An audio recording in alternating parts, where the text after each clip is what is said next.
Okay, let's get right into it.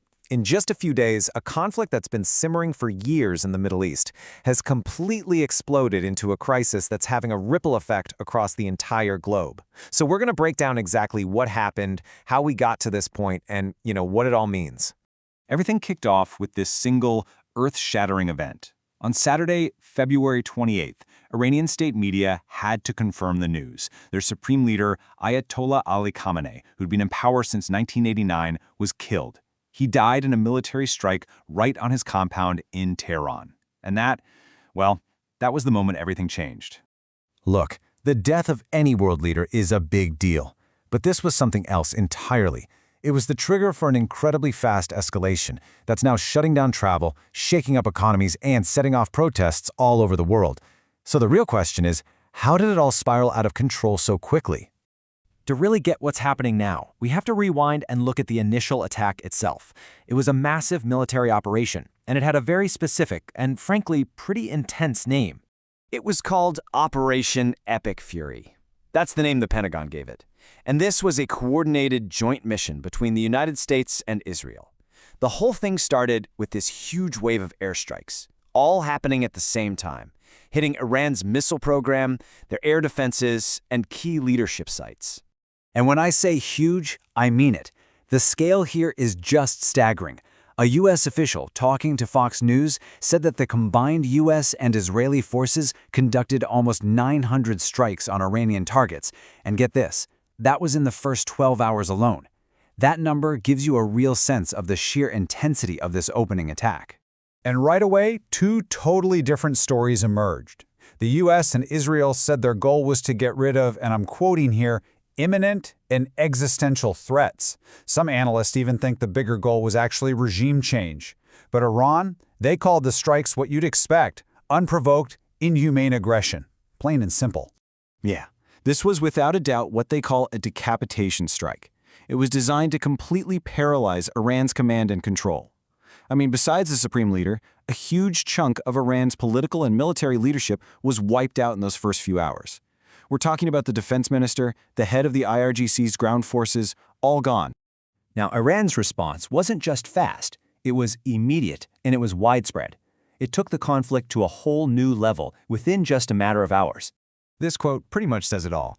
It's from an unnamed Iranian official who was talking to Al Jazeera. There are no red lines for Iran. That was a very clear signal that they were going to hit back hard, with no limits and for as long as it takes. And this timeline just shows you how incredibly fast things moved. 3 hours after the first strikes, Iran announced that every single U.S. military base in the region was now a fair target. 6 hours in, they launched their own counter-operation. And inside of a day, they had shut down the Strait of Hormuz, one of the most critical shipping lanes on the planet. And Iran's counterattack went for American assets all across the Middle East. They launched ballistic missiles and drones at the U.S. Fifth Fleet's headquarters in Bahrain and at major air bases in Qatar, Kuwait, and the UAE. And of course, they launched strikes on Israel as well. This conflict did not stay contained to military bases and missile sites. The strikes set off an immediate and really volatile chain reaction on the streets in several countries. Almost instantly, huge pro-Iranian protests erupted. We saw major demonstrations in Pakistan, Iraq, Morocco, and Indian-administered Kashmir. And in a few of those places, protesters actually tried to storm U.S. embassies and consulates. And, tragically, these protests turned deadly. This number, 9. That's 9 people confirmed killed outside the U.S. consulate in Karachi, Pakistan. It happened after security forces opened fire on demonstrators who were trying to break into the building. It's just a stark reminder of the human cost that's now spreading far beyond the initial conflict zone. Okay, so this is the part of the story where the crisis starts to hit home for people all over the world, even thousands of miles away from the Middle East. Just think about this number for a second. 716. That's how many international flights were canceled on Sunday, March 1st. One single day. And it was even worse the day before, when over 1,800 flights were totally grounded. So why all the chaos? It's because the airspace over Iran and some of its neighbors was completely shut down. This effectively closed one of the world's most vital air corridors, the one connecting Europe and Asia, and it left literally thousands and thousands of passengers stranded all over the place. And this hit pretty much every major airline you can think of. Emirates and Fly Dubai had to suspend all of their flights out of their hub in Dubai. Air India canceled its flights heading west, and huge European carriers like Lufthansa had to either reroute or just suspend flights, which created this massive domino effect across the entire global aviation system. And beyond just travel, the economic hit is immediate. Remember how Iran closed the Strait of Hormuz? Well, about 20% of the world's oil goes through there. So economists are now warning of a serious shock. The projections are showing that Brent crude oil could easily shoot past $100 a barrel, and that would put a ton of new pressure on global inflation. So after this incredibly fast, incredibly dangerous escalation, the whole world is basically holding its breath and asking the exact same question. Where do we go from here?